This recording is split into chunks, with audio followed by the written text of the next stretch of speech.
පනට ආදරයක් තියෙනවා නම් 2026 අප්‍රේල් මාසේ 14 වෙනිදා පෙරවරු 10:41ට ලිපගිනි මොලවන්න නම් එපා.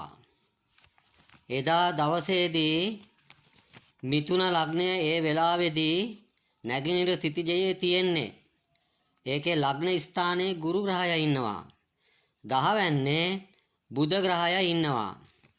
මේ වෙලාවේදී චන්ද්‍රයාගේ මහා කාල හෝරාවේ ගුරුගේ පංචමයේ ගුරුගේ සූක්ෂමය ක්‍රියාත්මක වෙනවා.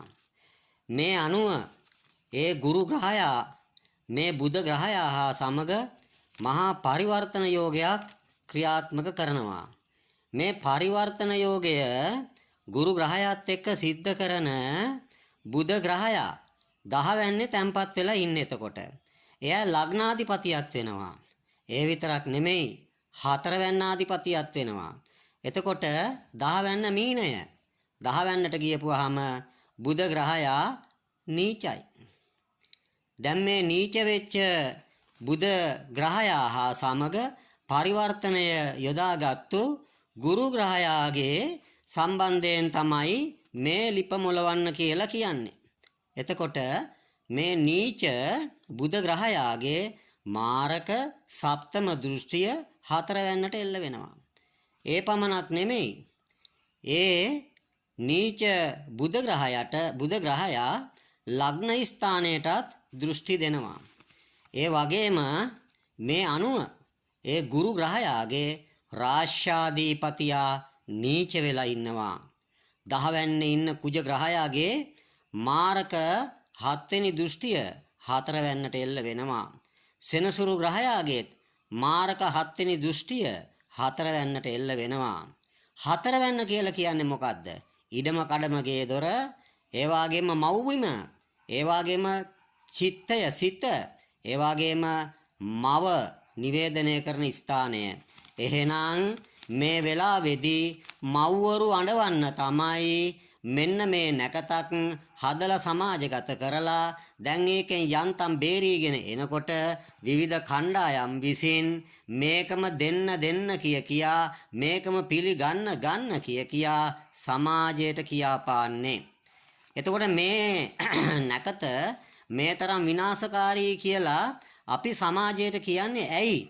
ඒ කියන්නේ පැරණි අවුරුදු වල තියෙච්චා වූ ඒ સિદ્ધාන්ත පිළිබඳව සලකලා බලලා. ඔන්න 2018 අවුරුද්දේ අප්‍රේල් මාසේ 14 වෙනිදා දවාලේ 11:53ට අවුරුදු කෑවා. මේ වෙලාවේදීත් තිබුණේ මිථුන ලග්නය. ඒ මිථුන ලග්නයේ ලග්නාධිපති බුධ ග්‍රහයා තැම්පත් වෙලා හිටියේ 10 වැන්නේ නීච වෙලා. ලග්නාධිපති බුධ ග්‍රහයා එහෙනම් නීච වෙලා 10 වැන්නේ හිටියා. ආන්නේ බුධ ග්‍රහයාගේ කාල හෝරාවක් යොදාගත්තා ඒ අවුරුදු කන්නට. මේක මහා බරපතල තත්ත්වයක්. ඒක මේ භූමියට අපරාධයක් කරපු ස්වභාවයක්. ඒ බුධ ග්‍රහයාගේ සප්තම දෘෂ්ටියෙන් 4 වැන්න පීඩාවට පත් වුණා. රටේ ජනතාව පීඩාවට පත් වෙන ස්වභාවයක් බවට පත් වුණා. දිගන තෙල් දෙනියේ ගැටුමක් ආවා. අම්මලා ඇතිතරම් ඇඬෙව්වා. ඒ විතරක් නෙමෙයි එදා ඉඳලා 7 මාසයක් යනකොට 2018 ඔක්තෝබර් මාසේ 26 වෙනිදා ඉඳලා දින 52ක් යන තුරාවටම දේශපාලන අස්ථාවරත්වයක් රට අරාජික බවට පත් කරන්නට ක්‍රියාත්මක වුණා. මෙන්න භයානක තත්ත්වය නීච බුධ ග්‍රහයාගේ ඒ 4 වැන්නට දෘෂ්ටිය එල්ලවීම නිසා සිද්ධ වෙච්ච 2019 අවුරුද්දේ අප්‍රේල් මාසේ 14 වෙනිදා පස්වරු 3:54ට අනුභවය වැඩ ඇල්ලීම ගනුදෙනුව ඉෂ්ට සිද්ධ කරා. ඒ අවස්ථාවේදී සිංහ ලග්නය ක්‍රියාත්මක වුණා. බුධ ග්‍රහයා නීච වෙලා මාරක 8 වැන්නේ තැම්පත් වෙලා හිටියා. මෙන්න මේ බුධ ග්‍රහයාගේ කාල හෝරාව මේ සඳහා යොදා ගත්තා. ඒ පමණක් නෙමෙයි මෙකී නීච 8 වැන්නේ තැම්පත් වෙලා හිටපු ඔන්න ඔය බුධ ග්‍රහයාගේ අස්ලිස නැකතේ ගමන් කරලා තිබුණා වූ චන්ද්‍රයා 12 වැන්නේ තිබ්බා. මෙහෙම තියලා තමයි ඒ 2019 අප්‍රේල් 14 වෙනිදා අවුරුදු කෑවේ. මේ අනුව 2019 අප්‍රේල් මාසේ 14 වෙනිදා එහෙම අවුරුදු කෑවෙන් පස්සේ අප්‍රේල් මාසේ 21 වෙනිදා දවසේදී පාස්කු දින ප්‍රහාරයක් ඇවිල්ලා ජීවිත 269ක් බිලිගත්තා. පේනවා නේද? නීච ග්‍රහයෙක් සම්බන්ධ කරගත්තාම තියෙන ප්‍රධාන විපත. 2017 අවුරුද්ද ගත්තොතින් 2017 අවුරුද්දේ අප්‍රේල් මාසේ 14 වෙනිදා පෙරවරු 7:05ට අලුත් අවුරුදු නැකත යොදා ගත්තා. නීච චන්ද්‍රයා අටවැන්නේ තැන්පත් වෙලා හිටියා. බුධ ග්‍රහයාගේ කාල හෝරාව ගත්තා. මේ බුධ ග්‍රහයා ලග්න ස්ථානයේ තැන්පත් වෙලා හිටියා. මේ අනුව නීච චන්ද්‍රයා හා සමග හෝරාධිපති බුධ ග්‍රහයා ෂෂ්ඨාෂ්ටම කරලා තිබ්බා. භයානක තත්වයක් මව් භූමියට ගෙනහැල්ලා දුන්නා. උදේ උයාපු ලිපේ දවාලට උයාගෙන කන්නට බැරි කරනු ලැබුවා. කුණු කන්ද ගිනි කන්ද වුණා. අම්මලා නෙමෙයි තාත්තලා නෙමෙයි සහෝදර සහෝදරියෝ නෙමෙයි මුළු රටක්ම ඒ නිසා ඇඬුවා වැළපුණා. 2023 අවුරුද්දේ අප්‍රේල් මාසේ 14 වෙනිදා නොනගත කාලයේ අපර කොටසේ මේ චාරිත්‍ර ගැනීම නිසා එදා දවසේ උදේ 8:30 ඉඳලා පස්වරු 3:39 වෙනකම්ම කාල සීමාව තුලදී ලිපගිනි මොලවන්න දුන්නේ නැහැ. ඒවා නැවැත්තුවා 8:30ට පෙර ඒවා නැවැත්තෙව්වා.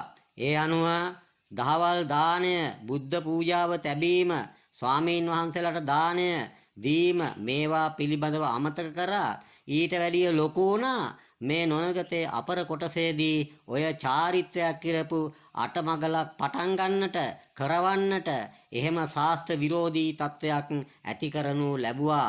ඒ භාගයේම 2026 අවුරුද්දේ අප්‍රේල් මාසේ 14 වෙනිදා ඔන්න උදේ බුද්ධ පූජාව තියෙන එක ගැනවත් ස්වාමීන් වහන්සේලාට සලාක දාණය රැගෙන එන්න පිළිබඳවවත් කිසිදු සැලකිල්මක් දක්වන්නේ නැතුව ඔය 10:41ට නොනගත කාලයේ අපර කොටසේදී ලිප්ගිනි මොලවන්න කියලා කියනවා. අපි මේවට තරයේ විරුද්ධයි. ඒ නිසා තමයි නොනගතයෙන් පස්සේ මේ නැකත් යොදා ගන්න කියලා දීර්ඝ කාලයක් තිස්සේ අපි කතා කරන්නේ. මේන් විතරක් නෙමේ මේ නොනගත කාලයේ අපර කොටසේ කරන ලද්දා වූ මේ විකාරයේ හිඳ 1987 අප්‍රේල් මාසේ 21 වෙනිදා පිටකොටුවේ බෝම්බයක් පිපිරෙව්වා. ජනතාව පීඩාවෙන් පීඩාවට පත් කෙරෙව්වා. 113ක් මලා. 2016 අවුරුද්ද ගත්තොතින් අවුරුද්ද කාපු සැනින්ම අරනායක සමරකන්ද නාය ගියා. කොස්ගම ශාලාව හමුදා අවි ගබඩාව ගිනිගත්තා. 2023 අවුරුදු කෑ සැනින් රඹුක්කන බිහිසුණු වෙඩි තැබීමක් සිද්ධ වුණා. මේ අනුව අපට පෙනී යන්නේ මේ නොනගත කාලයේ අපර කොටසේදී විනාශකාරී විසම විස නැකත් වේලාවක් ලිපගිනි මොලවන්නට 10:41 වශයෙන් ගන්න කියලා බල කරන්නෙම රටේ අම්මලා අඬවන්න, රටේට පීඩාවක් ගේන්න, මේ සංස්කෘතිය විනාශ කරන්න, මේ බෞද්ධ ජනතාව විනාශ කරන්නට, ඒ වගේම රටේ හැම මේ නැකත් භාවිතා නොකරන්නා වූ ජනතාවත් විනාශ කරන්නට ආදී වශයෙන් අපට සැකයක් ඇති වෙනවා. කුමන්ත්‍රණයක තවත් අවස්ථාවක් 1863 ඉඳලා මේ කුමන්ත්‍රණය දියත් වෙලා තියෙන්නේ. ඒ අනුව මේවා මේ දිගින් දිගටම එනකොට මේ ඉතිහාසය දිහා ඔබේ පවුලේ ජ්‍යොතිර්වේදියා හා සමග සාකච්ඡා කරලා කතා කරලා බලන්න. මීට ඉස්සර මේ විනාශකාරී තත්වයන් නීච ග්‍රහයින් සම්බන්ධ වුණාම උනාද නැද්ද කියලා අපි පෙන්නලා දෙන්න විතරයි අපිට පුළුවන්කමක් තියෙන්නේ. මේ විනාශයෙන් බේරෙන්නට පාරම්පරික ජ්‍යොතිර්වේදීන්ගේ නැකත් කමිටුව අප්‍රේල් මාසයේ 14 වෙනිදා පස්වරු 6:53ට ලිපගිනි මොලවන්නත් ප්‍රශස්ත අවස්ථාවක් වශයෙන් අප්‍රේල් මාසේ 14 වෙනිදා පස්වරු 7:42ට ආහාර අනුභවයටත් ආදී වශයෙන් අපි නැකත් හදලා දීලා තිබුණා. නමුත් අපි නම්‍යශීලීත්වයෙන් යුක්තව ඇමතිතුමාගේ ඉදිරියේදී කර්තෘවරුන්ගේ ඒ ඉල්ලීම් මත ඒ පත්‍රිකාවන්හි ඒ පැරණි කර්තෘවරුන්ම පරණ ලිත් කර්තෘවරුන්ම තමන්ගේ අත්අකුරු වලින්ම ලියපු දේවල් තියෙනවා. ඒව කාටත් නැtei කියන්න බෑ.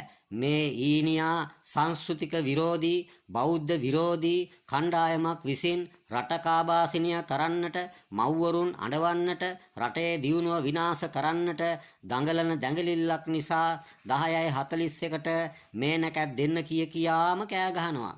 ඉතින් අපි දැන්වත් ඉල්ලා හිටින්නේ මේ වාගේ විස්තර අතීත සිදුවීම් ඔය නැකත් කණ්ඩායම් විසින් තමයි ඔව කරේ. අපි අය ඔව හැදුවේ. ඒ වෙලාවෙදිත් අපි විරුද්ධ වුණාට අපි කියන දෙයක් ඇහුවේ නැහැ.